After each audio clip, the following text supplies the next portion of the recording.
आपकी खबर, आपका अधिकार। आप देख रहे हैं एमपी रिपोर्ट न्यूज। नमस्कार, मैं हूं कृष्णा पंडित और आप देख रहे हैं MP report news. MP report news में आपका हार्दिक स्वागत है। आइए चलते हैं आज की ताजा खबरों की ओर। नमस्कार, आज हमारे साथ हैं, हम यहाँ बैठे लालजी पाल जी के साथ और आपका बहुत बहुत स्वागत है। सर, मैं ये जानना चाह रहा था कि जो पशुपालन की योजना चल रही है वो किस तरीके से क्रियान्वित होती है, क्या योजना है, उसको कैसे करते हैं? देखिए, पशुपालन एक बहुत अच्छा व्यवसाय है, लेकिन पशुपालन के लिए जो आज तक की जो योजना सरकार ने जो लाई है, मैं उस योजना का भी सम्मान करता हूँ। देखिए, जिस प्रकार से सरकार पशुपालनों के लिए और कृषि विभाग के कृषि से जो कार्य संबंधित है, उस पर सरकार बहुत सी योजनाएं जो लाई है, योजना अच्छी है, मैं मानता हूँ। लेकिन जिस प्रकार से हमारा किसान भाई, पशुपालक भाई जिस प्रकार से इन चीज़ों से दूरी बना रहा है, क्योंकि आजकल महंगाई इतनी ज़्यादा है कि पशु कहीं से भी आप लेकर आएंगे तो पशु 1 लाख से लेकर 1.5 लाख के आसपास में अच्छा पशु आ रहा है। लेकिन दूध का जो हमारे यहाँ पर मध्य प्रदेश में जो दूध का भाव है वो 60 रुपये है। 60-65 रुपये से दूध का जो मूल्य होता है उससे किसान को कोई फ़ायदा नहीं होता, क्योंकि फ़ायदा नहीं होता इसलिए पशु इस प्रदेश में कम होते जा रहे हैं, क्योंकि महंगाई इतनी ज़्यादा हो गई है और पशुपालन कोई करना नहीं चाहता है। चाहे जो लोग पशुपालन कर रहे हैं उनको उतना उचित मूल्य नहीं मिल पा रहा, तो वो भी बेचारे नाखुश हैं। नाखुश होने का कारण ये है कि क्योंकि कुछ लोगों को ऐसा मानना है कि मान लीजिए यदि हम लोग पशु को लाते हैं, पालते इतनी दूर से, उसको खरीद कर लाते हैं, उसकी दिनचर्या का ही बड़ा कठिन काम है और उचित दाम यदि नहीं मिल पाता तो किसान भी बेचारा बड़ा मायूस हो जाता है। अच्छा, फिर लाभ कैसे मिलता है? थोड़ा सा देखिए, दाम ऐसे मिलेगा, कम से कम दूध का रेट आज की रेट में यदि देखा जाए अन्य प्रदेशों तो जहाँ से हमारा दुधारू पशु आता है वहाँ पर 70-70, 80-80 रुपये लीटर दूध बिक रहा है, और जहाँ से हम जानवर इतना महंगा लेने के बावजूद भी या 60 रुपये 65 रुपये दूध बिकता है, तो इससे कोई फ़ायदा नहीं होता। क्योंकि आजकल शासकीय डेयरी पर भी 7.5 8.5 रुपये फैट दूध दिया जा रहा, तो 7.5 फैट दूध निकलता है, तो 60 रुपये के आसपास 58 रुपये के आसपास दूध जा रहा है। उससे पशुपालक भाइयों को कोई फ़ायदा नहीं, क्योंकि मैं खुद डेयरी फार्म करता हूँ, मेरे भी आष्टा में डेयरी फार्म खोला हुआ है हम लोगों ने।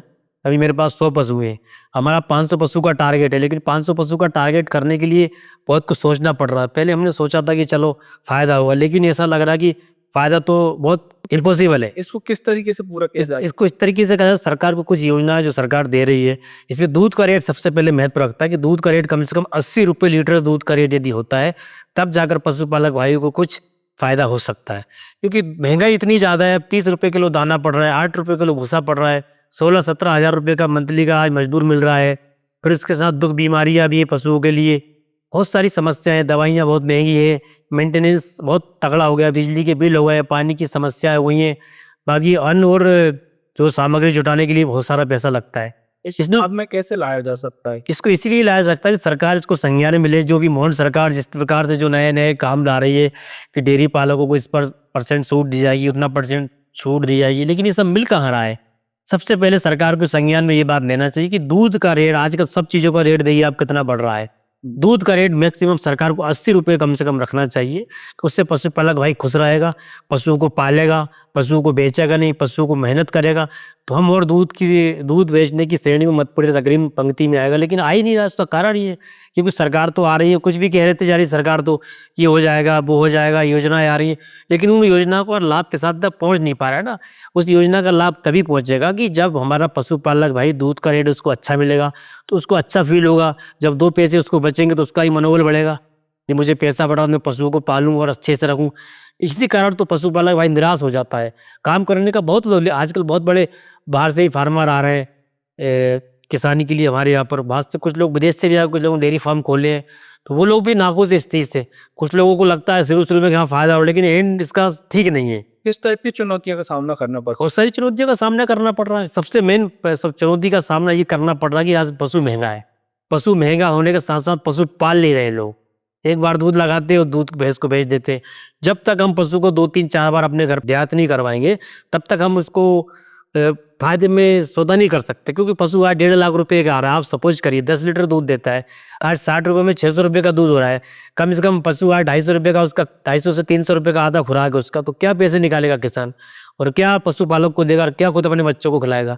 इसलिए सरकार को कम से कम, मैं सरकार से निवेदन करना चाहता हूँ कि दूध का दाम, हर चीज़ का, दवाइयों का दाम देखिए आप, टैक्सेस देखिए आप, पैकेजिंग वाला दूध देखिए आप, ये सब दूध बहुत सही दाम में नहीं बिक रहा है। डेयरी व्यवसाय में लगभग मैं समझता हूँ 90% लोगों को घाटा होता है। उस घाटे का कारण है दूध का सही दाम नहीं मिलना। जिस स्पीड से डेयरियाँ खुलती है उस स्पीड से डेयरियाँ बंद भी हो जाती है, क्योंकि लोग लॉसेस में चले जाते हैं। लोगों को तो पहले लगता है कि जानवर तो अच्छा दूध दे रहा है, लेकिन उसका उचित मूल्य नहीं मिलने पर पशु का पैसा नहीं निकलता, तो फिर आदमी कर्जदार हो जाता है। जब कर्जदार होता तो पशु बेचना पड़ते हैं। बहुत सारी समस्या है। मैं यही कहना चाहूँगा सरकार से, के संज्ञान में बात डालना चाहूँगा आदरणीय मुख्यमंत्री महोदय जी को, कि वो इस चीज़ का थोड़ा सा संज्ञान में इस बात को ले और किसानों के प्रति अपनी संवेदना व्यक्त करें और किसानों के अच्छे भविष्य की, उज्ज्वल भविष्य की कामना करें। क्योंकि इस देश में किसान और जवान दो ही ऐसी चीज़ें जो इस देश को आगे ले जा सकते हैं। जब किसान और जवान हमारा कमज़ोर हो जाएगा तो मैं समझता हूँ देश ही हमारा कमज़ोर हो जाएगा। कि किसान और जवान की इस देश में आगे ले जाने में बहुत भूमिका रही, इसलिए इस देश के लिए मैं नारा भी आता, जय किसान जय जवान। तो किसान इस देश की रीढ़ की हड्डी है। किसान जब तक सक्षम नहीं होगा, किसान से संबंधित खेती का व्यवसाय हो, चाहे पशुपालक का व्यवसाय हो, चाहे अन्न और बीज भंडारों का व्यवसाय हो, ये सब हमारा खेती से रिलेटेड। क्योंकि जब खाने की चीज़ें उपलब्ध नहीं होंगी तो व्यक्ति जिंदा कहाँ से रहेगा? खाने की चीज़ें स्वच्छ से नहीं होंगी तो व्यक्ति जिंदा कैसे रहेगा? इसलिए मैं सरकार के संज्ञान में बात डालना चाहूँगा आदरणीय मोहन यादव जी को, जो इस प्रदेश में इस समय हमारे सम्मानित मुख्यमंत्री हैं। वो किसी भी पार्टी की हो, मैं पार्टी की अवहेलना नहीं करता हूँ। पार्टी अच्छी, जो भी पार्टी, जो मुख्यमंत्री अच्छा काम करेगा मैं उसकी सराहना करूँगा। इसलिए मुख्यमंत्री जी से मेरे, वो खुद एक किसान के बेटे, गरीब परिवार से आते हैं। उन्होंने सब अपना, वो यादव परिवार से है और यादव, गुजर, पाल, ये तो 3 जातियाँ जो है किसानों के हित की है और किसानी हित की। और इन लोगों ने तो इस पशुपालन को अपना मुख्य व्यवसाय बनाया और जिस पे हम लोग पाल समाज से आते हैं। पाल समाज का तो मुख्य खानदानी धंधा ही है यादव, गुजर, पाल। इन लोगों ने भेड़, गाय, भैंस, पशु को पालकर अपना जीवन पहले व्यतीत किया। तो इसमें समझता हूँ कि मोहन यादव जी से अच्छा शायद इस पशुपालक के लिए कौन जानता होगा। वो खुद इस परिवार से आते हैं। तो आदरणीय मुख्यमंत्री मोहन यादव जी से मैं इन बातों का उनको संज्ञान में डालना चाहूँगा, उनके विवेक में डालना चाहूँगा कि आदरणीय मुख्यमंत्री जी, जिस तरीके से आप योजनाओं का लाभ लोगों को देना चाह रहे हैं, थोड़ा खेती व्यवसाय और पशुपालन के लिए आप दूध के रेट का थोड़ा सा तकलीफ है किसानों को, पशुपालकों को भी तकलीफ है, क्योंकि महंगाई बहुत ज़्यादा है। पशुपालकों को बढ़ाना ये देश की बहुत पुरानी संस्कृति है और हमारा देश वैसे कृषि प्रधान देश रहा है। और हिंदुस्तान की अधिकतर आबादी आज की 50 साल पहले आप चले जाइए, पशुपालन से ही हम लोगों का जीवन यापन चलता था, खेती से हम लोगों का जीवन यापन चलता था।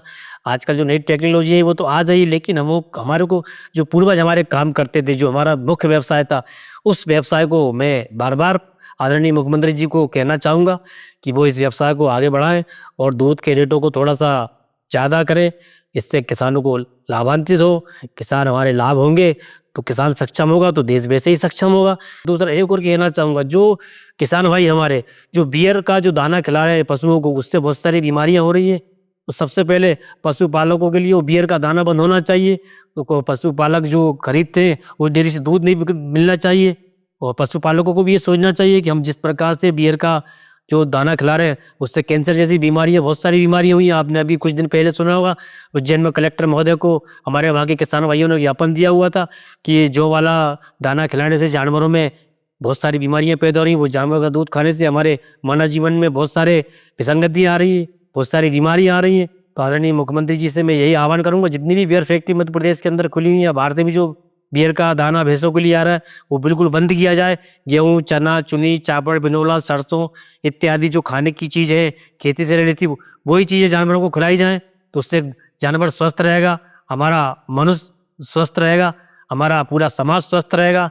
जब स्वस्थ खाएंगे तो स्वस्थ जीवन रहेगा। इससे बहुत सारी बीमारियाँ हो रही हैं। इसके ऊपर भी आदरणीय मुख्यमंत्री महोदय को संज्ञान लेना चाहिए। मैं खुद एक किसान हूँ, मेरे खुद के पास 100 भैंसों, अभी 200 भैंसों का पशुपालक है। आष्टा में जो हमने डेयरी डाली हुई है, श्री देवगंगा डेयरी, देवगंगा राय डेयरी फार्म के नाम से हमारा खुद का पशुपालक है। इन सब चीज़ों को मुझे बहुत अच्छे से मेरे को नॉलेज है और इन सब चीज़ों को मैं समझ के इन सब चीज़ों को मैंने आदरणीय लोगों तक ये बात को पहुँचाया है।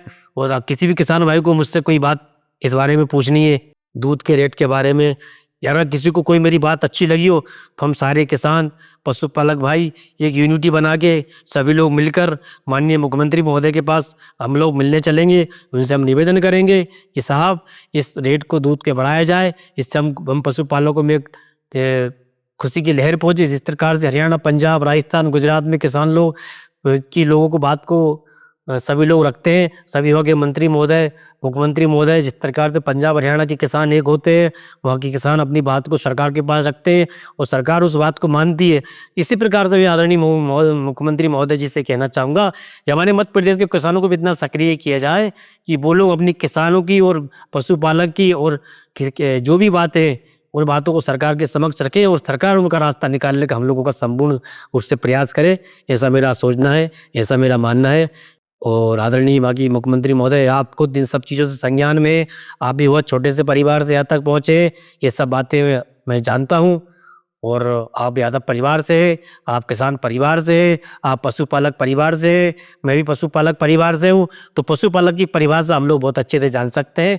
आदरणीय मुख्यमंत्री महोदय, आपको इन सब चीज़ों को संज्ञान में लेना पड़ेगा और ये आपका दायित्व भी है और ये हमारा अधिकार है जो हम आपसे मांग रहे हैं और हम आपसे इसके लिए लड़ेंगे। और ये लड़ना हमारा अधिकार है, आप हमारे हैं, इसलिए हम आपसे इसके लिए लड़ेंगे। जय हिंद, जय भारत, जय श्री।